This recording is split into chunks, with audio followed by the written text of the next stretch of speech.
Salut à tous, c'est le Husk. Aujourd'hui, je vous fais une vidéo un petit peu différente. 6 mois après mon passage du test de QI, j'avais envie de revenir dessus, de vous dire qu'est-ce qu'il a changé pour moi, qu'est-ce que j'en tire aujourd'hui. Et pour ça, j'ai aussi fait appel à quelqu'un de très spécial. Voilà. Du coup, voici Julien, aka Dokendo Decimus, et lui va nous parler de sa vie après le test. Combien de temps après? Quelque chose comme 15 ans après. 15 ans après. Donc vous allez avoir le passage du test quelques mois après et 15 ans après. Comment le test a changé ou pas nos vies. Moi en fait j'ai passé le test quand j'étais au collège, du coup je me suis un peu construit par rapport à ça et dans toute ma scolarité, mon enfance et toi t'as découvert ça plus récemment. Je pense qu'on peut avoir des approches complémentaires. On va essayer de faire la part belle aux phrases qui disent le test ça sert à rien, ça changera rien, vous n'êtes pas qu'un chiffre. Que certes vous n'êtes pas qu'un chiffre, mais ça peut changer des choses. Donc j'ai une chaîne YouTube qui s'appelle Dokendo Decimus dans laquelle j'aborde différents sujets, mais c'est essentiellement sur la thématique de la douance, un petit peu ce qui fonctionne, enfin tout ce qui est fonctionnement du cerveau. J'ai une ambition avec cette chaîne qui est de me servir de cette chaîne comme effet levier pour pouvoir créer un projet pour éradiquer l'ennui à l'école. Moi j'ai passé le test en 3e, du coup ça fait pile 15 ans. Ah non, mince, ça fait 35 ans. Ah merde. Ah mince. Mon Dieu, les gens arrivent à faire des calculs et savoir mon âge. La question du pourquoi est très simple, c'est que j'étais un élément très perturbateur à l'école, mais en revanche j'avais quand même de bons résultats, voire même d'excellents résultats. Comme je m'ennuyais beaucoup à l'école, j'étais très dissipé, j'étais arrogant, insolent vis-à-vis des professeurs. Mes parents ils ont simplement expliqué que bah oui, si j'avais un comportement qui était inacceptable, c'était peut-être parce que je n'allais pas suffisamment loin ou que globalement je m'ennuyais beaucoup. Donc je suis allé passer des tests de QI, on m'a donc donné ce résultat de comme quoi j'étais une personne surdouée. D'accord, donc à l'époque, ouais, tu avais 13 ans. 13 ans. C'est ça, c'est jeune. Donc me concernant, j'ai passé le test donc en avril de cette année, donc avril 2017. Je l'ai passé parce qu'on me l'a conseillé, je l'ai passé parce que je me posais beaucoup de questions. Et qu'est-ce que j'attendais de ce test, c'était surtout de trouver des réponses. Et des réponses à qui je suis et pourquoi je suis comme ça. Donc voilà, moi je l'ai passé donc, à l'âge adulte, volontairement. Donc on me l'a pas imposé, c'est moi qui ai pris la décision de le passer. Avec l'argent qui va derrière aussi, c'est moi qui ai donné l'argent. Enfin, il y a pas mal de composantes derrière qui Donnez font l'argent. que c'était... Donnez l'argent pour les tests. Pas mal de composantes qui font que j'y ai mis quand même de moi et j'attendais beaucoup de choses de ce test. Alors le rendu du test, c'était, à mon sens, c'était très mal amené de la part de la psychologue. En fait, elle m'a donné les résultats un peu comme ça, pêle-mêle, en me disant bah voilà, t'es surdoué. Et elle m'a sorti des phrases qui sont un peu difficiles à comprendre ou à entendre de la part d'un enfant. Bah t'as une Ferrari, les autres ils sont en Twingo. Et du coup mets-toi au rythme de tout le monde, parce que sinon ça fonctionne pas quoi. Et essaye de comprendre un petit peu que les autres ils avancent pas aussi vite que toi et blablabla et blablabla. En tout cas la restitution de ce test là, pour moi en tout cas elle était assez néfaste à ma construction. Et franchement je pense pas que c'était forcément un soulagement de quoi que ce soit. C'était juste un papier qui mettait plus ou moins un mot sur un ressenti que j'avais déjà. Et sur le moment, est-ce que tu as eu l'impression de changer? Franchement, ouais, je pense que ça a changé, mais pas forcément en mieux. Comme on m'avait pas expliqué clairement ce que c'était être surdoué, j'étais parti sur les présupposés qu'on a, donc du petit génie ou du... Donc voilà, je me voyais comme un petit Einstein ou un petit Léonard de Vinci, et c'est pas... Ah, c'était pas forcément ça. Ça m'a donné une forme d'arrogance vis-à-vis de tout ça, vis-à-vis de l'école, vis-à-vis des autres en fait. Bah maintenant, normalement, j'entends souvent dire que les psychologues évitent. Ils évitent déjà de dire complètement le chiffre aux enfants. Ah ouais? J'ai certains, j'en ai certains, je crois, où des très hauts QI en plus, hein, où le psy leur a dit oui, non mais tu sais, c'est pas grand chose. Ils minimisaient pour éviter que l'enfant, en fait, justement, prenne la grosse tête et du coup s'éloigne de sa classe ou ce genre de choses. Ouais. Bah, quelque part, il y a un sentiment un peu d'orgueil, de fierté, de se dire ah, je suis intelligent, blablabla. Mais en même temps, c'est complètement déplacé. Et maintenant que je connais un petit peu le sujet, je me dis putain, mais ça m'a construit avec une fausse image de ça, de la douance, d'être surdoué. J'avais l'impression que j'avais une sorte de super pouvoir que je pouvais activer à tout moment. Si je veux réussir un machin, juste j'accélère et hop, c'est bon. Mm. Et du coup, j'ai pas pris le temps, j'ai pas fait l'effort de travailler au sens scolaire du terme. Et moi, quand je suis arrivé en prépa, pour le coup, en maths sup, je devais m'asseoir sur une chaise et faire des exercices répétés pour être bon. J'avais besoin clairement de travailler, de faire des efforts, de la répétition. Et ça, j'en étais pas capable parce que je l'avais jamais fait. En fait, maintenant, je pense que j'ai appris ce truc-là, cette rigueur. J'ai capté comment faire pour arriver à me motiver. Tu prends ton pull? J'ai froid. Parce que le soleil est capricieux. Le soleil va et vient. Le soleil. Voilà. Bonjour, au revoir, reviens, merci. Faut que je fasse l'effort, quoi. Ouais, donc en gros, ne pas se reposer sur les résultats du test, même si ils te disent que tu es intelligent. Ah oui, oui. Surtout, continuer de bosser et continuer de faire comme si on n'avait jamais su, quoi. Mon résultat est entre 115 et 130. Moi, mon ressenti à l'époque, c'était merde, j'ai foiré. C'est vrai? Ouais, c'était ça, j'ai pas été capable de le réussir. Je le voyais vraiment comme un examen scolaire où t'as une note à atteindre pour être admis. Ouais. Et t'es nul, t'as pas réussi. Tu réussis pas à être dans la moyenne, tu réussis pas à être dans l'extrême. Ouais. Voilà, on te met là et puis tu te débrouilles avec ça. Déjà, j'attendais beaucoup de ce test. Ce qui est un peu le problème, je pense, c'est que je me suis trop mis la pression. J'avais déjà commencé la chaîne. J'attendais que le test me donne une légitimité à parler des surdoués. J'attendais qu'il réponde grandement à mes questions. J'attendais d'atteindre un palier qui dise putain, je suis quelqu'un. En tout cas, aux yeux des psychologues, grosse erreur. Hein. Ça, c'est l'erreur. Je pense qu'on fera tous un moment, c'est de se dire que les résultats du test vont valider si on est ou pas quelqu'un d'intéressant. Donc le résultat a été ce qu'il était et je me souviens, j'ai été super déçue d'entendre que j'avais un résultat hétérogène parce que c'est pas clair et c'est comme si j'avais fait ça pour pas avoir assez d'infos. Du coup, j'ai assez mal réagi sur le côté hétérogène parce que je me suis dit en plus je peux pas avoir de chiffres. Ouais, de QT. C'est complètement idiot. J'ai réagi de manière absolument classique, c'est-à-dire que je voulais du chiffre. Je voulais avoir plus de 130, je voulais de l'homogénéité, je voulais quelque chose qui dise ok, t'as dépensé 300 € pour quelque chose qui dise que t'es intelligent et que tu puisses le montrer aux autres. Ouais. Avec du recul, je me dis que franchement c'était débile. Ouais. Mais je pense que c'est naturel. Moi j'avais besoin sur le moment de prouver quelque chose, j'avais besoin de dire les gars, je suis pas débile, je sais faire des choses. J'aurais aimé faire ça, mais en même temps, je savais que c'était pas la bonne idée non plus et que je devais pas faire un test pour ça. Je devais faire un test pour me connaître, parce que c'était ça le but premier. J'avoue qu'en fond, il y avait cette idée de valider aux yeux des autres que j'étais capable. Avec du recul, c'était pas la bonne façon de voir les choses, je pense. Et à l'époque, j'étais triste de pas avoir atteint 130. Maintenant, je me rends compte que c'était pas le but. Bichette, elle était triste. Non, mais c'était pas le but. C'était pas le but d'atteindre 130. Le but, c'est d'atteindre. Ouais. Le but, c'est d'attendre. Et en fait, ce qui est marrant, c'est que moi, pour le coup, on m'a dit t'es surdoué. Et du coup, j'ai réussi à ce niveau-là, sachant que je savais même pas qu'il y avait un seuil. Enfin, moi, je connaissais rien là-dedans. Et donc, on m'a dit t'es surdoué. J'avais même pas capté plus ou moins que c'était, j'avais franchi le seuil qu'il fallait franchir pour pouvoir avoir l'étiquette et voilà. Et du coup, même en ayant été surdoué, tu vois, j'ai quand même été insatisfait de mon résultat à ce test-là. Ouais, toujours plus. C'est juste une histoire d'éternel insatisfait vis-à-vis de soi-même. Le test a montré de quoi je suis capable en situation de stress. Ouais. Mais a pas montré de quoi je suis capable de manière optimum. Du coup, le stress bridant mes capacités, je suis en dessous de ce que je suis capable de faire quand je suis bien. Mais ça m'apprend quand même pas mal sur moi. Enfin, je trouve ça important de se dire waouh, même stressé, j'ai réussi à faire des trucs quand même assez sympas. Enfin, c'est sympa. J'ai quand même réussi à répondre à des trucs où j'y croyais pas. Ouais. Et ça m'a permis d'ouvrir les yeux sur certaines choses et de me dire, peut-être que je me bride.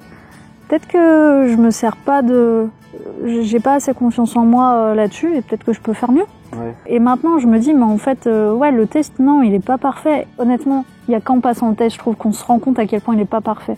C'est ça, il représente pas ton intelligence générale et tout, mais au début, tu dis oui, mais quand même, c'est important, il y a que là-dessus qu'on juge et tout. Et une fois que tu l'as passé, tu dis, mais non, mais en fait, ouais, il représente pas l'intelligence d'une personne. Mais il faut le passer, je trouve, pour vraiment l'intégrer, ça. Et maintenant, je me dis, c'est intéressant, mais il faut vraiment le prendre avec du recul. Les gens qui rejettent les tests en disant oui, mais ça représente pas l'intelligence d'une personne, oui, mais si, oui, mais ça. Non, bien sûr, ça représente pas l'intelligence d'une personne. Vous pouvez avoir 140 au test et honnêtement être un sale con. Parce que... En fait, l'intelligence, c'est tellement fourre-tout, c'est tellement un concept. Mais pour l'instant, il y a pas encore de consensus. Mais par contre, non, mais ça mesure quand même des choses par rapport à la moyenne et qui est important de prendre en compte. Bien sûr. Donc, aussi imparfait que soit le test, il est pas inintéressant. Non, bien sûr. C'est un test, tout comme un test de pH, ça te permet de savoir le pH d'une solution, quoi. Après, ce qui est compliqué, c'est que il y a un lien très fort qui est fait entre le concept d'intelligence et le test de QI. QI, c'est quotient intellectuel. Ouais. Alors que même s'il y a une corrélation, c'est un peu intriqué ces deux trucs. Un test de QI va mesurer les 4 items et une façon de faire fonctionner votre fonctionnement cognitif. Mais effectivement, il va pas mesurer la totalité de comment vous servez de votre cerveau. Pour revenir sur ça, il y a une notion d'intelligence, à mon sens fondamentale, c'est la créativité. Et ça, c'est pas du tout mesuré. Voilà, par exemple, cette composante-là, elle est pas mesurée. C'est un truc qui est incomplet. Rappelons-le quand même, qui à la base avait juste pour ambition de... C'était pour les enfants en difficulté. Ouais, à toute base, ouais, c'était ça. CF, mon épisode sur l'historique du QI. Le test est pas fait. Le test est pas fait pour calculer les gens qui pensent vite. Il est fait pour voir qui a plus de mal par rapport à la moyenne.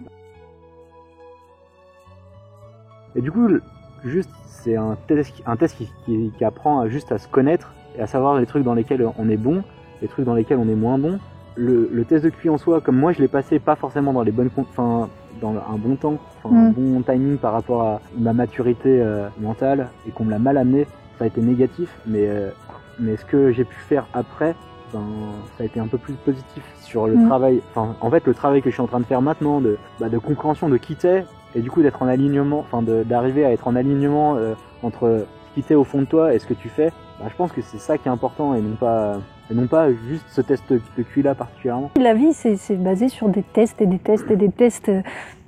Des tests comme ça ou des tests d'un tas d'autres trucs. Faut tester, faut être curieux, faut tenter des trucs.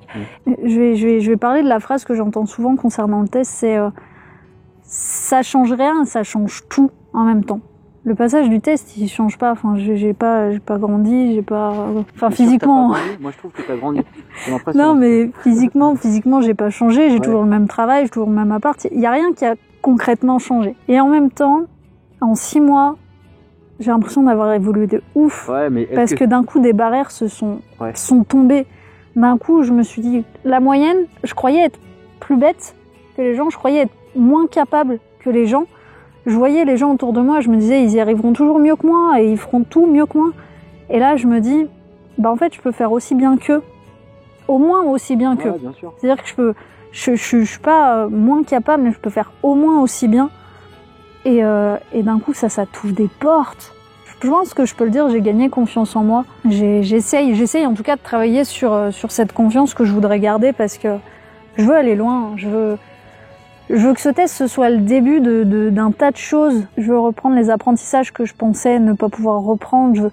Je veux faire ce sur quoi je m'étais limitée en me disant je suis trop bête pour le faire. Et je suis pas capable. Et mon cerveau en fait est pas capable. Il y avait une sorte de blocage et ce test il t'a un peu débloqué par rapport à tes pensées vis-à-vis de ta confiance en toi. C'est ça. C'était des croyances limitantes qui ont été un petit peu... Il m'a validé le fait d'oser et de tenter des trucs. Ouais, ça permet juste de mieux se connaître. Voilà, tout ça pour dire que... Bonsoir. Bonsoir. Tout ça pour dire que nous, maintenant, Je veux dire, on n'est pas devenus des êtres arrogants, prétentieux. Si, moi, Si, bah, ouais. Toi, t'es franchement, un sale con. Moi, je suis toujours un sale con. Et je pense que je continuerai à être un sale con jusqu'à preuve du contraire, en tout cas. Et non, mais pour le coup, ouais, j'ai vraiment développé une personnalité assez arrogante. Et progressivement, avec la maturité et tout ça, ben, c'est ni forcément très fondé, ni forcément très utile, ni forcément très respectable, ni forcément très tout ce que tu veux.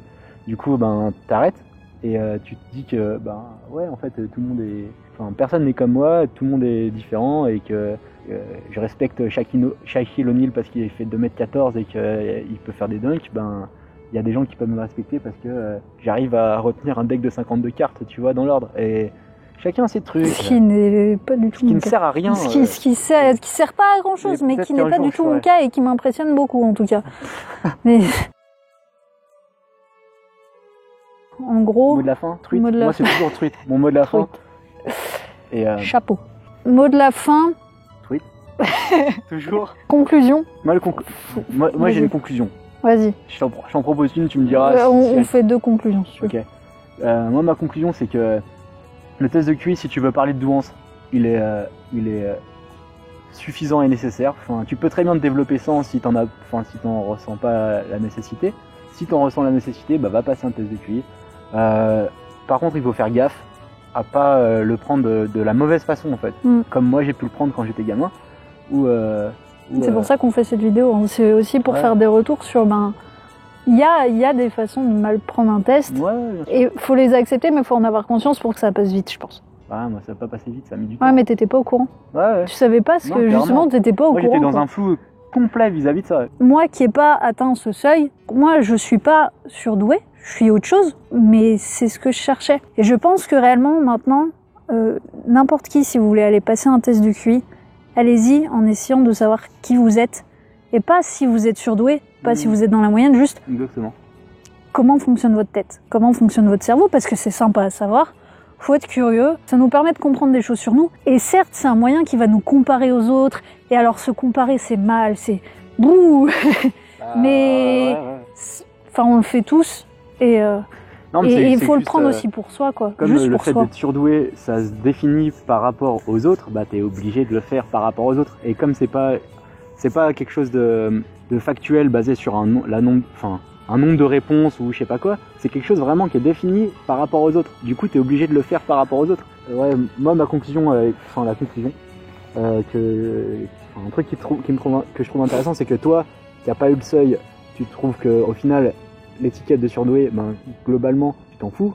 Ben, moi qui ai le seuil, franchement, en toute sincérité, l'étiquette de surdoué, ben, je m'en fous aussi, quoi. Et ce qui compte, c'est plus ma réalisation personnelle, ce que j'en fais, en fait, ce que je fais de moi, et non pas que... Enfin, tu vois, moi, je discute pas avec des gens qui ont l'étiquette surdoué, tu vois. C'est juste ce que tu fais, toi, et je trouve beaucoup plus intéressant quelqu'un qui a pas l'étiquette surdoué qui fait des trucs plutôt que quelqu'un qui a l'étiquette surdoué qui fait rien. Mais maintenant, si je l'ai pas, j'ai ma nouvelle étiquette. Moi, ça me gêne pas d'avoir des étiquettes. J'en ai plein.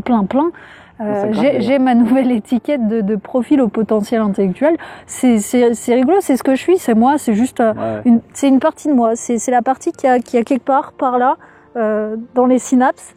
Voilà, ça marche comme ça. Ouais. Puis j'ai la partie chromosome XX, voilà, ça c'est une autre partie de moi. J'ai vu que tu demandais genre X. À chaque fois je confonds, mais voilà, les chromosomes XX, c'est une autre partie de moi. Et puis je sais pas comment je peux nommer le fait d'avoir les yeux bleus, c'est une autre partie de moi. Mais nommer ça en faible taux de mélanine dans les yeux. Voilà, faible taux de mélanine dans les yeux, voilà, c'est une autre étiquette. Mais voilà, pareil, CF sur les cases et comment en sortir. Ouais. Mais ce que je trouve intéressant, c'est ce que j'ai appris. Et dire que si t'es pas à 130, c'est mal ou autre, ça reviendrait à dire que j'ai pas eu XY, du coup j'ai perdu. Je te laisse sur tes conclusions. Moi, j'irai pas là-dedans. Voilà. Donc, est-ce qu'on peut conclure à deux sur le fait que le test, déjà, on n'est pas des bêtes. 42, truite. Mais surtout, le test, ça compte, mais c'est surtout ce qu'on en fait. Ouais, mais un grand pouvoir implique de grandes responsabilités. Exactement. Et c'est ça dépend de quelle version de Spider-Man tu regardes. C'est plus ou moins ça tout le temps, quoi. Et c'est, ouais, il est important. C'est une porte, mais si vous en faites rien derrière, non, il compte pas, il sert à rien. Et je pense aussi qu'il y a aussi le fait que même sans, tu peux quand même faire des grandes choses, quoi. Oui, non, mais bien sûr, oui. Ça, mais fort heureusement que les gens n'ont pas besoin de passer un test de QI pour faire des grandes choses. Comme tu dis, déviez pas nos propos. Comme tu l'as dit, si tu as besoin de confiance en toi et que peut-être que tu peux être surdoué, bah passe un test. Et si ça t'aide à gagner de la confiance en toi, pourquoi pas. Mais je pense que tu peux gagner de la confiance en toi sans aussi ça différemment, aussi, oui. tu vois. Et, chacun aura effectivement ses besoins. Voilà, vidéo un tout petit peu différente, un petit peu longue, mais on espère que ça vous a plu. Moi, ça m'a fait plaisir de faire ça avec toi. Oui, moi aussi, ça m'a fait beaucoup plaisir. C'était cool. On met du cœur. Des petits cœurs. Des coups de myocarde. Des petits cœurs. Et n'hésitez pas à aller sur la chaîne de Doc. Ouais, mais moi, si vous n'êtes pas surdoué, c'est pas la peine de venir sur ma chaîne. Hein. Je vous le dis direct, vous n'êtes pas les bienvenus sur ma chaîne. Donc... voilà. Non, voilà. Il y a un peu d'ironie. Ok. Un peu. Il faudra quand même mettre un peu d'ironie là-dedans. N'hésitez pas à vous abonner, à suivre nos deux chaînes. Elles sont assez complémentaires en fait. Ouais. Elles sont voilà. De toute façon, ça se voit à ton nombre d'abonnés. C'est une blague. Non, elles sont assez complémentaires. Je pense que vous pouvez trouver pas mal d'infos. On se débrouille de mieux en mieux. Surtout toi. Ouais, non, mais toi aussi. Moi, je suis en train. Bravo. Ah, main gauche. Moi, je suis en train de faire un tour de France pour interviewer des surdoués. Et il y a les vidéos qui apparaissent progressivement sur ma chaîne. Donc surdoués ou moins de 130 aussi, hein, parce que du coup. Ouais, mais moi, j'ai triché un peu. Elle faisait partie des privilégiés. Ok. Non, mais voilà. En tout cas, ça m'a fait plaisir de vous parler. Pareil. On vous souhaite une bonne soirée parce qu'il fait déjà presque nuit, il fait encore courant. Si tu regardes ça sur tes toilettes, j'espère que t'as du papier toilette parce que c'est important. Et on sait que des fois, peut-être tu regardes sur tes toilettes. On le sait. Voilà, on vous fait à tous des gros bisous. Ouais. Ah oui, c'est le moment. Et ciao, bye. Et on n'est pas du bête. On peut faire des claps. On peut faire des claps. 1, 2. Moi, j'arrête pas de faire des claps. Première question. Allez, c'est parti. Question à 1000 €. Ah, je pensais pas que j'allais pouvoir gagner de l'argent aujourd'hui. Et je sais pas quelle caméra je dois regarder. Du coup, je sais pas, je suis perdu.